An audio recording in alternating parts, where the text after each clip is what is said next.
Welcome back to our channel. আজকে তৈরি করব মাছ দিয়ে লাউয়ের ঝোল। প্রথমে আপনাদের দেখিয়ে দিই যে কাতল মাছটা কিভাবে আমি প্রসেসিং করেছি। আমি এখানে ফ্রোজেন কাতল মাছের কয়েকটা টুকরা নিয়ে খুব ভালো করে পরিষ্কার করে তারপর এটাকে আমি 30 মিনিট ভিনেগার আর পানি দিয়ে ভিজিয়ে রেখেছিলাম।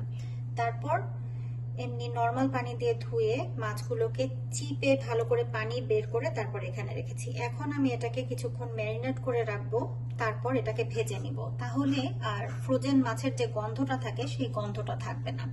এখন আমি এখানে দিয়ে দিচ্ছি লবণ, তারপর দিব হলুদের গুঁড়া হাফ চা চামচের মতো।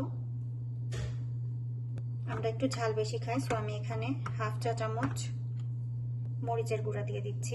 মাছটা কষানোর আগে ভেজে নিব, এখন ম্যারিনেট করে কিছুক্ষণ রেখে দিব। এই তো ম্যারিনেট করা হয়ে গেল। এবার তেলটা গরম হলে গরম তেলে মাছটা ছাড়তে হবে। দেখুন মাছটা এইভাবে ভেজে নিলাম, বেশ কড়াইতে ভাজিয়ে দিয়েছি। মাছ ভাজার সময় কয়েকটা জিনিস খেয়াল রাখা খুবই জরুরি, যে এক পাশ না হতে উল্টানোর চেষ্টা করবেন না, তাহলে মাছ ভেঙে যাওয়ার সম্ভাবনা বেশি থাকে। আর একটা জিনিস হলো যে মাছটা তেলে দেওয়ার আগে এর ভিতর থেকে যতটা সম্ভব পানিটা ঝরিয়ে নিতে হবে, তাহলে আর নিচে লাগবে না।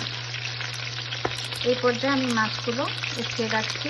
এখানে লাউ কাটা আছে, পেঁয়াজ, একটু কাঁচামরিচ, একটু রসুন কুচি আর একটু টমেটো কুচি। প্রথমে আমি চুলাতে তেলটা গরম দিয়ে দিয়েছি, এর মধ্যে আমি দিয়ে দিব হালকা জিরার ফোড়ন। তারপর জিরাটা একটু ফুটে উঠলে পেঁয়াজটা দিয়ে দিচ্ছি।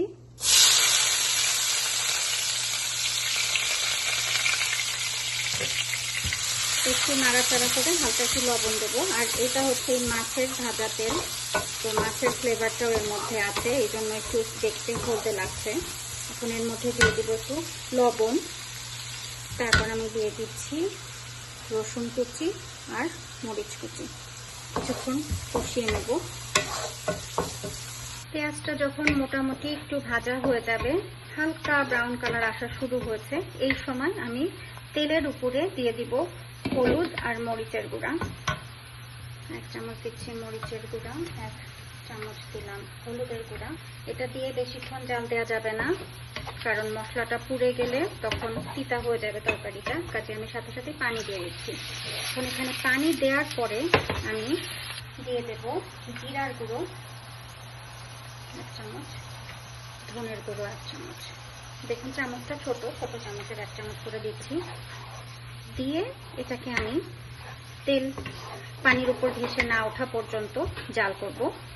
তারপর আমি এর মধ্যে টমেটো দিয়ে আবার কিছুক্ষণ কষিয়ে নেব। দেখতেই পাচ্ছেন যে তেল ভাসছে এখন, মানে পানিটা বেশ অনেকটাই শুকিয়ে গেছে। এই অবস্থাতে আমি এর ভিতরে দিয়ে দেব টমেটো, এবং টমেটোটা পুরোপুরি গলে না যাওয়া পর্যন্ত আমি এর ভিতরে দিয়ে কষাতে থাকবো, ঢাকনা দিয়ে অল্প আছে। আর পানি দেওয়ার দরকার পড়বে না, টমেটোর ভিতর থেকেই পানি বের হবে, সেই পানিতেই টমেটো সিদ্ধ হয়ে যাবে। টমেটোটা দেওয়ার একটা কারণ এটা হচ্ছে ঝোলটা একটু গাঢ় করা আর স্বাদও বাড়ায় ডেফিনেটলি। হালকা পানি আর একটু লবণ দিয়ে টমেটোটা কষিয়ে নিচ্ছি, একটু নাড়া দেবো। জালটা একটু কমিয়ে মাছগুলো দিয়ে দিচ্ছি এর মধ্যে, ভালো করে একটু কষিয়ে নেব। প্রায় 3-4 মিনিট মাছটা কষিয়ে নেওয়ার পরে আবার ফিরে আসলাম। এখন মাছগুলোকে আমি যতটা সম্ভব ঝোলগুলো সরিয়ে একটা প্লেটে তুলে নিব। তারপর এই ঝোলের মাঝে লাউগুলো দিয়ে কিছুক্ষণ কষিয়ে নিব অল্প আছে। এই কষানোটাতে মাছের মধ্যে ঝাল লবণগুলো খুব ভালোভাবে ঢুকে যায়, মাছটা খেতে বেশি স্বাদ লাগে। এবার দিয়ে দিচ্ছি লাউটা দিয়ে অল্প আছে এটাকে বেশ কিছুক্ষণ কষিয়ে নিব, প্রায় 5 থেকে 7 মিনিট, কারণ লাউ থেকেই পানি বের হবে। কাজে লাউয়ের সাথে যেন মশলাগুলো ঠিকভাবে মেখে যায়, সেটার জন্য ভালো করে একটু নেড়ে দিতে হবে। এই পর্যায়ে ঢেকে দিচ্ছি এখান থেকে পানি বের হওয়ার জন্য। প্রায় 15 মিনিট পর আবার ফিরে আসলাম। দেখুন লাউটা প্রায় সিদ্ধ হয়ে আসছে। লাউ রান্নার ক্ষেত্রে খেয়াল রাখবেন যে লাউ মোটামুটি সিদ্ধ হওয়ার আগে পানি দিবেন না, তাহলে কিন্তু লাউ সিদ্ধ হতে ফরএভার লেগে যাবে। তো এখন যখন মোটামুটি সিদ্ধ হয়ে আসছে লাউটা, এই পর্যায়ে আমি মাছটা হালকা হাতে ছেড়ে দিচ্ছি এর উপরে। মশলা তো কোনোভাবেই নষ্ট করা যাবে না, সো আমি এর ভিতরেই গরম পানি দিচ্ছি, যাতে করে টেম্পারেচার চেঞ্জ না হয় বা লাউ সিদ্ধ হতে কোনো সমস্যা না হয়। দেখুন এতখানি পানি দিয়েছি আমি, মাছগুলো সব ডুবে গেছে এর ভিতরে। এখন চুলার আঁচটা একদম ফুল করে দিয়ে ঢাকা দিয়ে জাল দিব প্রায় 8-10 মিনিট। এর মাঝে মাঝে এসে নাড়া দিয়ে দিবেন।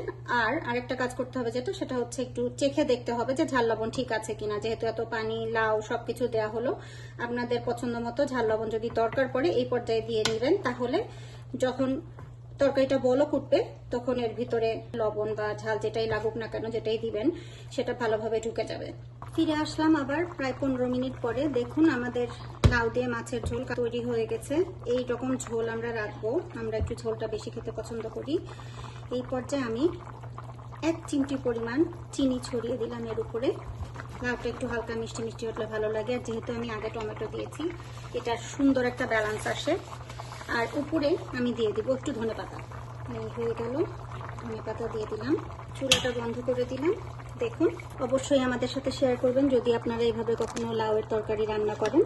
আমি একটু কাছ থেকে দেখিয়ে দিচ্ছি আপনাদেরকে দেখতে কেমন হলো। আমাদের রান্না আপনাদের পছন্দ হলে অবশ্যই আমাদের চ্যানেলটি সাবস্ক্রাইব করে আমাদেরকে একটু সাপোর্ট করবেন, আমাদের সাথে থাকবেন। ধন্যবাদ সবাইকে ভিডিওটি দেখার জন্য।